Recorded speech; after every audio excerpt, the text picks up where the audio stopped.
ஈரானின் அடுத்த மிகப்பெரிய பலம் பொருந்திய ஆயுதம் தயார். இந்த ஆயுதத்தினை களமிறக்கி வேட்டையை ஆரம்பிப்பதற்கான நேரமும் வந்துவிட்டது. ஈரான் இந்த ஆயுதத்தினை களமிறக்கினால் மத்திய கிழக்கு பிராந்தியம் மாத்திரம் பாதிக்கப்பட போவதில்லை, ஒட்டுமொத்த உலகமும் பாதிக்கப்பட போகின்றது. ஏன் நானும் இந்த காணொளியை பார்வையிடக்கூடிய நீங்களும் பாதிக்கப்படுவோம். டொனால்ட் டிரம்பின் 48 மணி நேர காலக்கெடுவும் டொனால்ட் டிரம்பை கிழித்து தொங்கவிடும் அமெரிக்க ஆய்வாளர்களும் விரக்தியின் உச்சத்தில் என்ன செய்வதென்று தெரியாமல் பயந்து நடுங்கும் டொனால்ட் டிரம்பும் அல்-கஸ்ஸாம் படைப்பிரிவினுடைய ஊடக பேச்சாளர் வெளியிட்டிருக்கக்கூடிய மிக முக்கியமான செய்தியும் தொடர்ச்சியாக தட்டி தூக்கப்படும் அமெரிக்காவின் எண்ணெய் கப்பல்களும் வெடித்து சிதறிய கத்தாரின் ஹெலிகாப்டரும் கொல்லப்பட்ட 6 நபர்களும் ஈராக் மற்றும் ஹிஸ்புல்லா இராணுவத்தினுடைய தொடர்ச்சியான வீரியமான தாக்குதல்களும் கொத்து கொத்தாக செத்து மடியும் அமெரிக்க இஸ்ரேலிய ஆக்கிரமிப்பு சிப்பாய்களும்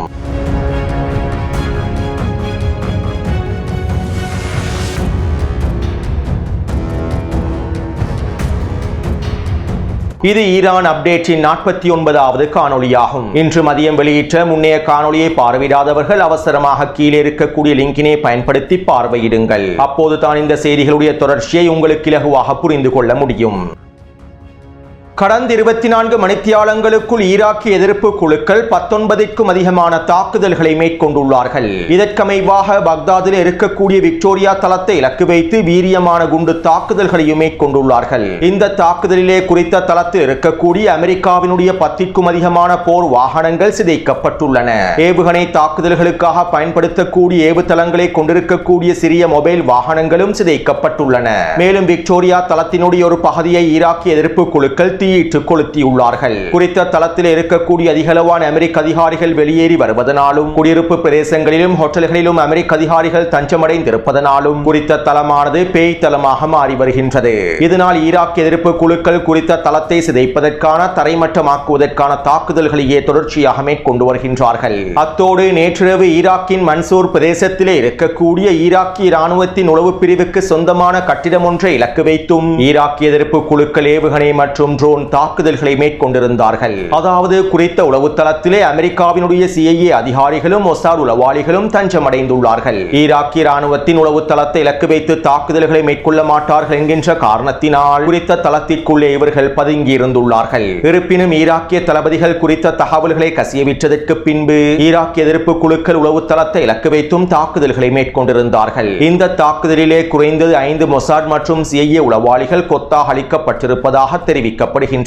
அத்தோடு குர்திஸ்தான் எர்பில் பிரதேசத்தில் இருக்கக்கூடிய விமான கட்டளை தளத்தை இலக்கு வைத்தும் ஜோர்டானில் இருக்கக்கூடிய அமெரிக்க இராணுவ தளத்தை இலக்கு வைத்தும் தொடர்ச்சியான ஏவுகணை தாக்குதல்களையும் ட்ரோன் தாக்குதல்களையும் மேற்கொண்டிருந்தார்கள்.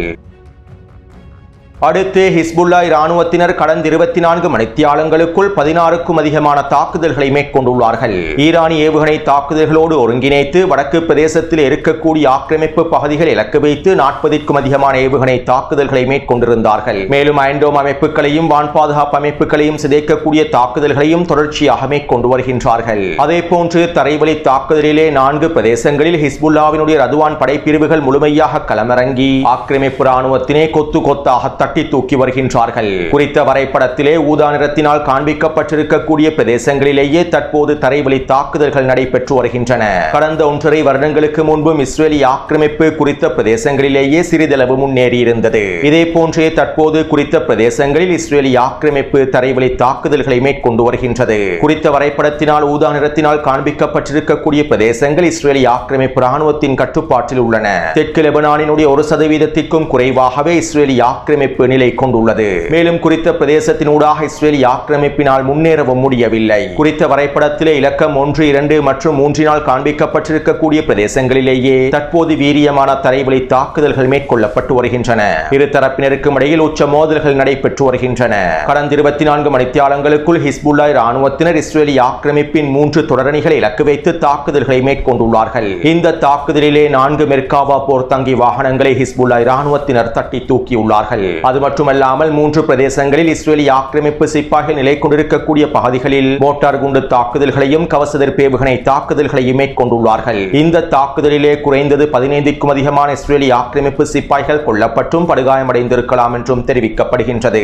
அதே போன்று ஒரு இஸ்ரேலிய ஆக்கிரமிப்பு சிப்பாயை ஹிஸ்புல்லா இராணுவத்தினர் கைது செய்திருப்பதற்கான வாய்ப்புகள் இருப்பதாகவும் தெரிவிக்கப்படுகின்றது. கியாம் பிரதேசத்தின் ஊடாக நுழைந்த இஸ்ரேலிய ஆக்கிரமிப்பு படைப்பிரிவில் இருக்கக்கூடிய ஒரு சிப்பாயை இன்னும் இஸ்ரேலிய ஆக்கிரமிப்பினால் கண்டுபிடிக்க முடியவில்லை. இதனால் இந்த சிப்பாய் கைது செய்யப்பட்டிருக்கலாம் என்று இஸ்ரேலிய ஆக்கிரமிப்பு ஊடகங்கள் தெரிவிக்கின்றன. அடுத்து அல்-கஸ்ஸாம் படைப்பிரிவினுடைய ஊடக பேச்சாளர் அபு உபைதா அவர்கள் விசேட அறிக்கை ஒன்றை வெளியிட்டிருந்தார். ஆக்கிரமிப்பு எதிரியின் முக்கியமான பகுதிகளிலும் ஆழமான பகுதிகளிலும் ஈரான் இஸ்லாமிய குடியரசின் புரட்சிகர காவல் படையினர் மேற்கொண்டு வரக்கூடிய தாக்குதல்களை கண்டு நாங்கள் பெருமைப்படுகின்றோம். இஸ்ரேலிய ஆக்கிரமிப்புக்கு எதிராக ஈரானின் புரட்சிகர காவல் படையினர் மேற்கொள்ளக்கூடிய தாக்குதல்களை கண்டு நாங்கள் மகிழ்ச்சி அடைகின்றோம். பலஸ்தீனிய மக்களும் மகிழ்ச்சி அடைகின்றார்கள். பலஸ்தீனிய மக்களுக்கு எதிரான இனப்படுகொலை தாக்குதல்களுக்கும் கொடூரங்களுக்கும் எதிரான பதிலடி நாங்கள் ஈரானினுடைய இந்த தாக்குதல்களை பார்க்கின்றோம். இஸ்ரேலிய ஆக்கிரமிப்பு அடியின் பலத்தை மாத்திரமே உணர்ந்து கொள்ளும். அடியை தவிர இஸ்ரேலிய ஆக்கிரமிப்புக்கு எதுவும் சரி வராது. அவர்கள் ஒரு மிகப்பெரிய விலையை கொடுக்க வேண்டும். இல்லாவிட்டால் அவர்கள் அடுத்த கட்ட வெறியாட்டத்தை ஆரம்பித்து விடுவார்கள். இன்று ஈரான் இஸ்லாமிய குடியரசே முழு இஸ்லாமிய உலகத்திற்கும் அரணாக இருக்கின்றது. ஒட்டுமொத்த இஸ்லாமிய உலகத்தையும் பாதுகாப்பதற்கான முக்கியமான அரணாக ஈரானே செயற்படுகின்றது.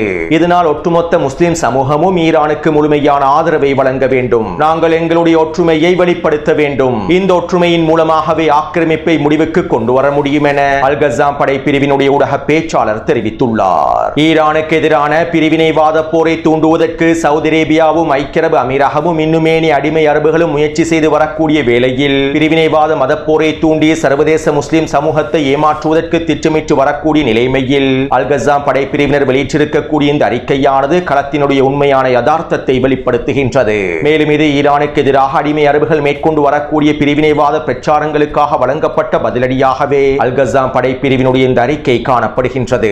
மேலும் அல்-கஸ்ஸாம் படைப்பிரிவினுடைய இந்த அறிக்கையானது ஒட்டுமொத்த முஸ்லிம் சமூகமும் ஒற்றுமையாக ஈரானுக்கு முழுமையான ஆதரவை வழங்க வேண்டும் என்பதனையும் உறுதிப்படுத்துகின்றது. அது மட்டுமல்லாமல் ஈரான் வீழ்த்தப்பட்டால், ஈரான் ஆக்கிரமிப்பிடம் தோல்வியடைந்தால் அடுத்ததாக அரபு நாடுகளில் இருக்கக்கூடிய முஸ்லிம்களையும் ஏனைய நாடுகளில் இருக்கக்கூடிய முஸ்லிம்களையும் ஆக்கிரமிப்பாளர்கள் அளிப்பதற்கான வேலை திட்டங்களை மேற்கொள்வார்கள். இவை அனைத்திற்கும் தற்போது அரணாக ஈரான் தான் காணப்படுகின்றது. ஒட்டுமொத்த உலக முஸ்லிம்களின் பாதுகாப்பிற்காகவும் ஈரான் தான் அரணாக செயற்படுகின்றது என்பதனையும் அல்-கஸ்ஸாம் படைப்பிரிவினர் உறுதிப்படுத்தியுள்ளார்கள். அடுத்து டிமோனா அணுசக்தி தளத்திற்கு அருகாமையில் இருக்கக்கூடிய பிரதேசங்களில் ஈரான் உச்ச தாக்குதல்களை மேற்கொண்டிருந்தது. முன்னைய காணொளியில் இவை தொடர்பாக தெளிவாக குறிப்பிட்டிருந்தேன். மேலும் இந்த தாக்குதலிலே கொல்லப்பட்டவர்களுடைய எண்ணிக்கையும் படுகாயமடைந்தவர்களுடைய எண்ணிக்கையும் அதிகரித்திருப்பதாகவும் 400க்கும் அதிகமானோர் படுகாயமடைந்திருப்பதாகவும் தகவல்கள் வெளியாகியுள்ளன. அத்தோடு குறித்த தாக்குதல் நடைபெற்ற இடத்தை பார்வையிடுவதற்கு இஸ்ரேலிய ஆக்கிரமிப்பின் தேசிய பாதுகாப்பு அமைச்சரான பென்குவிரும் சென்றிருந்தார். கடந்த 3 வாரமாக பென்குவிரை காணவில்லை. மேலும் ஈரானிய தாக்குதல்கள் பென்குவிரினுடைய வீடு இலக்கு வைக்கப்பட்டிருந்ததாகவும் பென்குவிர் படுகாயமடைந்திருந்ததாகவும் தகவல்கள் வெளியாகியிருந்தன.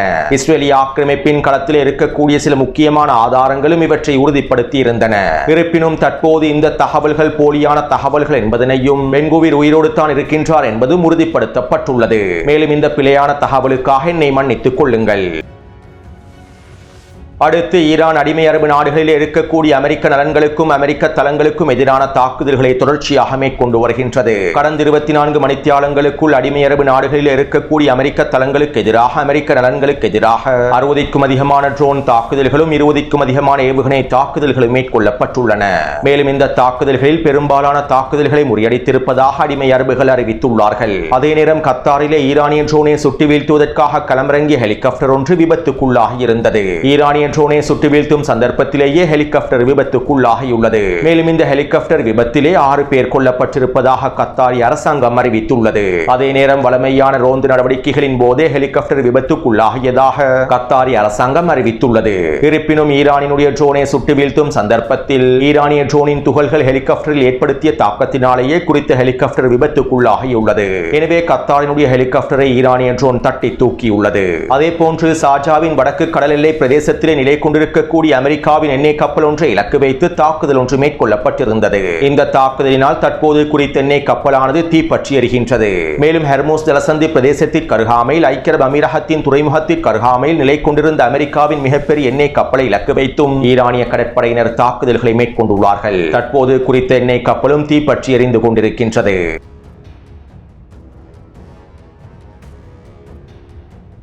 ஈரானுக்கு எதிரான போர் ஆரம்பிக்கப்பட்டு 3 வாரங்கள் கடந்துள்ள நிலைமையில் இந்த போரினால் அமெரிக்காவும் ஒட்டுமொத்த மேற்குலகமும் அடைந்து கொண்டிருக்கக்கூடிய இழப்புகள் தொடர்பாக அமெரிக்க ஊடகவியலாளர் ஈத்தன் அவர்கள் இவ்வாறு தெரிவித்துள்ளார். ஈரானுக்கு எதிரான டொனால்ட் டிரம்பின் ஆபரேஷன் எப்ஸ்டீன் ஃபரி தாக்குதல்களினால் கடந்த 3 வாரத்திற்குள் மாத்திரம் அமெரிக்கா பல இழப்புகளை சந்தித்துள்ளது. ரஷ்யாவின் எண்ணெய் மீது விதிக்கப்பட்டிருந்த பொருளாதார தடைகள் நீக்கப்பட்டுள்ளன. ஈரானிய எண்ணெய்கள் மீது விதிக்கப்பட்டிருந்த பொருளாதார தடைகள் நீக்கப்பட்டுள்ளன. ஹெர்முஸ் ஜலசந்தி பிரதேசத்திலே கப்பல்கள் பயணிப்பதற்கும் சரக்கு கப்பல்களை அனுமதிப்பதற்கும் ஈரான் $2 மில்லியன் வரியாக அறவிடுகின்றது. இவ்வளவு நாளாக இலவசமாக நடைபெற்ற போக்குவரத்து தற்போது ஈரானுக்கு $மில்லியன் லாபத்தை ஈற்றக்கூடிய வர்த்தக பாதையாக மாறியுள்ளது. அதே போன்று இந்த 3 வாரத்திற்குள் மாத்திரம் அமெரிக்க பங்குச் சந்தையில் $1 டிரில்லியன் இழக்கப்பட்டுள்ளன. பங்குச் சந்தையில் இருக்கக்கூடிய $1 டிரில்லியன் முழுமையாக நீக்கப்பட்டுள்ளன. அமெரிக்காவின் F-35 போர் விமானத்தின் கௌரவம் சிதைக்கப்பட்டுள்ளது. F-35 போர் விமானத்தினுடைய பங்கு சந்தைகள் சிதைக்கப்பட்டுள்ளன. இதனால் பல $பில்லியன் அமெரிக்கா இழந்துள்ளது. F-35 மீதான நம்பிக்கையையும் முழுமையாக சிதைத்துவிட்டது. யாராலும் தாக்க முடியாத இலக்கு வைக்கப்படாத அமெரிக்க மத்திய கட்டளை தளங்கள் இலக்கு வைக்கப்படுகின்றன. அமெரிக்க மத்திய கட்டளை தளங்கள் தரைமட்டமாக்கப்பட்டுள்ளன. இதுபோன்று இந்த 3 வாரத்திற்குள் மாத்திரம் அமெரிக்கா மிகப்பெரிய இழப்புகளை சந்தித்துள்ளது என குறித்த ஊடகவியலாளர் தெரிவித்துள்ளார். அத்தோடு இவை தவிர்த்து இந்த 3 வாரத்திற்குள் மாத்திரம் அமெரிக்கா போர் செலவுக்காக $250 பில்லியன் அதிகமான பணத்தை செலவிட்டிருப்பதாக தெரிவிக்கப்படுகின்றது. அது மட்டுமல்லாமல் இன்னும் 2 வாரங்களுக்கு $200 பில்லியன் அமெரிக்கா செலவழிக்கப் போகின்றது. இதற்கான பணமும் தற்போது கிடைக்கப் பெற்றுவிட்டன. உண்மையில் தற்போது டொனால்ட் ட்ரம்ப் வசமாக சிக்கிக் கொண்டுள்ளார். என்ன செய்வதென்று தெரியாமல் சிக்கிக் கொண்டுள்ளார். ஈரானுக்கு எதிரான போரினால் விரக்தி அடைந்து மன அழுத்தத்தின் உச்சக்கட்டத்தை அடைந்திருக்கக்கூடிய டொனால்ட் ட்ரம்புக்கு இதற்கு பிறகு என்ன செய்ய வேண்டும் என்பது கூட புரியவில்லை. கடந்த வெள்ளிக்கிழமை காலையில் நாங்கள் ஈரானோடு பேச்சுவார்த்தைகளை நடத்துவதற்கு விரும்புகின்றோம், ஆனால் ஈரானுடனான யுத்தத்தினை நிறுத்துவதற்கு விரும்பவில்லை என டொனால்ட் ட்ரம்ப் தெரிவித்தார். பிறகு வெள்ளிக்கிழமை மாலையில் ஈரானுடனான போரை குறைப்பது தொடர்பாக முடிவுக்கு கொண்டு வருவது தொடர்பாக பேச்சுவார்த்தைகளை மேற்கொண்டு வருவதாக டொனால்ட் ட்ரம்ப் தெரிவித்தார். சனிக்கிழமை காலையில் ஈரானுடன் பேச்சுவார்த்தைகளை மேற்கொள்வதற்கு சில வழிமுறைகளை நாடி இருப்பதாக டொனால்ட் ட்ரம்ப் அறிவித்தார். தற்போது ஈரானுக்கு 48 மணி நேர காலக்கெடுவை விதித்து ஹெர்முஸ் ஜலசந்தி பிரதேசத்தினை திறக்காவிட்டால் ஈரானினுடைய மின்சக்தி கட்டமைப்புகள் எரிசக்தி கட்டமைப்புகள் இலக்கு வைத்து தாக்குதல்களை மேற்கொள்ளப் போவதாக அறிவித்துள்ளார். ஈரானுக்கு எதிராக டொனால்ட் ட்ரம்ப் வெளியிட்டு வரக்கூடிய இந்த கருத்துக்களே அவர் மிகப்பெரிய சிக்கலுக்குள் தள்ளப்பட்டுள்ளார், உச்ச பயத்தில் இருக்கின்றார் என்பதனை உறுதிப்படுத்துகின்றது. ஈரானுக்கு எதிரான போரிலே நாங்கள் தோல்வியடைந்து வருகின்றோம் என்பதனையும் உறுதிப்படுத்துகின்றது. அமெரிக்காவினால் ஈரானுக்கு எதிரான போரை சமாளிக்க முடியாது என்பதனையும் உறுதிப்படுத்துகின்றது. மேலும் தற்போது நாங்கள் இந்த போரினுடைய வெற்றியை பற்றி யோசிக்கவில்லை. டொனால்ட் ட்ரம்பினுடைய ஈகோவை கண்டே நாங்கள் பயப்படுகின்றோம். ஈரானுக்கு எதிரான போரிலே ஏற்பட்டிருக்கக்கூடிய தோல்வியை டொனால்ட் ட்ரம்பினால் ஒரு பொழுதும் தாங்கிக் கொள்ள முடியாது. அவர் தோல்விகளை ஏற்றுக்கொள்பவர் அல்ல. இதனால் இந்த தோல்வியை தாங்கிக் கொள்ள முடியாத டொனால்ட் ட்ரம்ப் சில முட்டாள்தனமான முடிவுகளையும் எடுத்து விடலாம். அவ்வாறு டொனால்ட் ட்ரம்ப் எடுக்கக்கூடிய முடிவினால் ஒட்டுமொத்த அமெரிக்காவினுடைய அழிவும் நிச்சயமாக்கப்பட்டுவிடும். டொனால்ட் ட்ரம்ப் எடுக்கும் முட்டாள்தனமான முடிவுகள் அமெரிக்க மக்களின் அழிவுக்கும் காரணமாகிவிடும் என்பதனையே நாங்கள் பயப்படுகின்றோம் என சில அமெரிக்க ஆய்வாளர்கள் கருத்துக்களை வெளியிட்டிருந்தார்கள். அத்தோடு நான் ஈரானுக்கு 48 மணி நேர காலக்கெடுவை விதிக்கின்றேன் என டொனால்ட் ட்ரம்ப் அறிக்கைகளை வெளியிட்டதும் அமெரிக்க செனட்டர் கிறிஸ் மர்ஃபி எக்ஸ் தளத்தில் இவ்வாறு பதிவிட்டார். டொனால்ட் ட்ரம்ப் போரினுடைய கட்டுப்பாட்டை இழந்து விட்டார். இந்த போரிலே என்ன செய்ய வேண்டும் என்கின்ற கட்டுப்பாடு இப்போது அவருக்கு இல்லை. அவர் தற்போது பயத்தினால் பாதிக்கப்பட்டுள்ளார் என குறிப்பிட்டிருந்தார். உண்மையிலேயே தற்போது டொனால்ட் ட்ரம்ப் ஈரானுக்கு எதிரான போரில் சிக்கிக் கொண்டு உச்ச பயத்திலேயே இருக்கின்றார். டொனால்ட் ட்ரம்பினுடைய கருத்துக்களும் செயற்பாடுகளும் இதனைத்தான் உறுதிப்படுத்துகின்றன. அத்தோடு டொனால்ட் ட்ரம்பினுடைய 48 மணி நேர காலக்கெடு தொடர்பாகவும் ஈரானினுடைய அடுத்த கட்ட ஆயுதம் தொடர்பாகவும் அமெரிக்க ஆய்வாளர் இவ்வாறு தெரிவித்துள்ளார். தற்போது நாங்கள் அடுத்த கட்டமாக மிகப்பெரிய ஆயுதத்தினை, பேரழிவு தரக்கூடிய ஆயுதத்தினை காணப்போகின்றோம். ஹெர்முஸ் ஜலசந்தியை விட ஈரானிடம் மிகப்பெரிய பேரழிவு தரக்கூடிய ஆயுதம் ஒன்று காணப்படுகின்றது. எங்களில் அதிகமானோர் ஹெர்முஸ் ஜலசந்தியை இழுத்து மூடுவது தான் ஈரானிடம் இருக்கக்கூடிய மிகப்பெரிய ஆயுதமாக நினைக்கின்றார்கள். ஆனால் உண்மையில் அவ்வாறல்ல. ஹெர்முஸ் ஜலசந்தியை விட ஈரானிடம் பேரழிவு தரக்கூடிய மிக முக்கியமான ஆயுதம் ஒன்று இருக்கின்றது. அதுதான் மேற்கு ஆசியாவில் இருக்கக்கூடிய ஒட்டுமொத்த எரிசக்தி கட்டமைப்புகளையும் மின்சார கட்டமைப்புகளையும் தரைமட்டமாக்குவதாகும். இந்த எரிசக்தி தளங்களையும் மின்சார கட்டமைப்புகளையும் முழுமையாக தரைமட்டமாக்குவதனால் ஏற்படக்கூடிய இழப்புகள் நாங்கள் நினைத்து கூட பார்க்க முடியாத இழப்புகளாகவே அமைந்திருக்கும். ஈரான் இன்னும் இந்த ஆயுதத்தினை முழுமையாக பயன்படுத்தவில்லை. ஆனால் டொனால்ட் ட்ரம்ப் இந்த ஆயுதத்தினை பயன்படுத்துவதற்கான வழியை ஏற்படுத்தி கொடுத்து விடுவார். மேலும் தற்போதைய சூழ்நிலையில் என்னால் ஒரு விடயத்தினை மாத்திரமே செய்ய முடியும். நான் இறைவனிடம் பிரார்த்தனை செய்கின்றேன். ஈரான் அந்த ஆயுதத்தினை பயன்படுத்திவிடக் கூடாது. எந்த காரணம் கொண்டும் ஈரான் அந்த ஆயுதத்தினை பயன்படுத்திவிடக் கூடாது என நான் இறைவனிடம் பிரார்த்தனை செய்கின்றேன் என குறித்த அமெரிக்க ஆய்வாளர் தெரிவித்துள்ளார். அதாவது அடிமை அரபு நாடுகளில் இருக்கக்கூடிய எரிசக்தி கட்டமைப்புகளும் மின்சார உற்பத்தி நிலையங்களும் அமெரிக்க நிறுவனங்களோடு முழுமையாக சம்பந்தப்பட்டுள்ளன. இவற்றை இலக்கு வைத்து ஈரான் இன்னும் தாக்குதல்களை மேற்கொள்ளவில்லை. டொனால்ட் ட்ரம்ப் ஈரானினுடைய எரிசக்தி கட்டமைப்புகள் இலக்கு வைத்து மின்சார கட்டமைப்புகள் இலக்கு வைத்து தாக்குதல்களை மேற்கொண்டால் நிச்சயமாக ஈரான் மத்திய கிழக்கு பிராந்தியத்தில் இருக்கக்கூடிய ஒட்டுமொத்த எரிசக்தி கட்டமைப்புகளையும் இலக்கு வைத்து தாக்குதல்களை மேற்கொள்ளும். இங்கு இருக்கக்கூடிய மிக முக்கியமான விடயம் என்னவென்றால் இந்த தாக்குதல்களை மேற்கொள்வதற்கு ஈரானுக்கு அரை மணித்தியாலங்கள் போதுமானது. மேலும் இதனை உறுதிப்படுத்தும் வகையிலேயே தியாகி அலிலர்ஜானி அவர்கள் கடந்த வாரம் இவ்வாறு தெரிவித்திருந்தார். நீங்கள் எக்காரணம் கொண்டும் ஈரானினுடைய எரிசக்தி கட்டமைப்புகளையும் மின்சார கட்டமைப்புகளையும் இலக்கு வைத்து தாக்குதல்களை மேற்கொண்டு விட வேண்டாம். அவ்வாறு நீங்கள் தாக்குதல்களை மேற்கொண்டால் அரை மணித்தியாலத்திற்குள் ஒட்டுமொத்த மத்திய கிழக்கும் இருளில் மூழ்கிவிடும். நாங்கள் அரை மணித்தியாலத்திற்குள் மத்திய கிழக்கு பிராந்தியம் முழுவதும் இருக்கக்கூடிய எரிசக்தி கட்டமைப்புகளை தரைமட்டமாக்கி விடுவோம் என தியாகி அலிலர்ஜானி அவர்களும் தெரிவித்திருந்தார். மேலும் இவை தொடர்பாக மத்திய கிழக்கு ஆய்வாளர் ஒருவர் இவ்வாறு தெரிவித்துள்ளார். ஈரான் மத்திய கிழக்கில் இருக்கக்கூடிய எரிசக்தி கட்டமைப்புகள் இலக்கு வைத்து மின்சார கட்டமைப்புகள் இலக்கு வைத்து தாக்குதல்களை மேற்கொண்டால் இது மத்திய கிழக்கு பிராந்தியத்திற்கு மாத்திரம் இழப்பாக இருக்காது, ஒட்டுமொத்த உலக பொருளாதாரத்திற்கும் ஒரு மிகப்பெரிய கொத்துகுண்டாகவே மாறிவிடும். மேலும் இந்த இழப்புகளில் இருந்து இந்த ஒட்டுமொத்த உலகமும் மீண்டு வருவதற்கு பல வருடங்கள் எடுக்கலாம். பொருளாதார நெருக்கடிகளுக்குள் சிக்கிக் கொண்டிருக்கக்கூடிய நாடுகள் இதனால் முழுமையாக பாதிப்படையும். உலகிலே மிகப்பெரிய எரிசக்தி தட்டுப்பாடு ஏற்படும். உணவு பற்றாக்குறையை சமாளிக்க முடியாத நாடுகள் அழிக்கப்பட்டுவிடும். ஒரு மாதம் அல்ல, 2 மாதம் அல்ல, குறைந்தது 3 வருடங்களுக்கு ஒட்டுமொத்த உலக பொருளாதாரமும் முடக்கப்பட்டுவிடும். ஈரான் அரை மணித்தியாலத்திற்குள் மேற்கொள்ளப்படக்கூடிய தாக்குதல்களில் இருந்து இந்த உலகம் மீண்டு வருவதற்கு 3 வருடங்கள் செல்லும். மேலும் நாங்கள் தனியாக மரணிக்கப் போவதில்லை, அனைவரையும் இழுத்துக் கொண்டே மரணிப்போம் என்று ஈரான் கூறியதனை டொனால்ட் ட்ரம்பினுடைய நிர்வாகமும் அரபு தலைவர்களும் சரியாக புரிந்து கொள்ளவில்லை. தயவு செய்து ஈரானின் எரிசக்தி கட்டமைப்புகளை இலக்கு வைத்து தாக்குதல்களை மேற்கொள்ள வேண்டும்.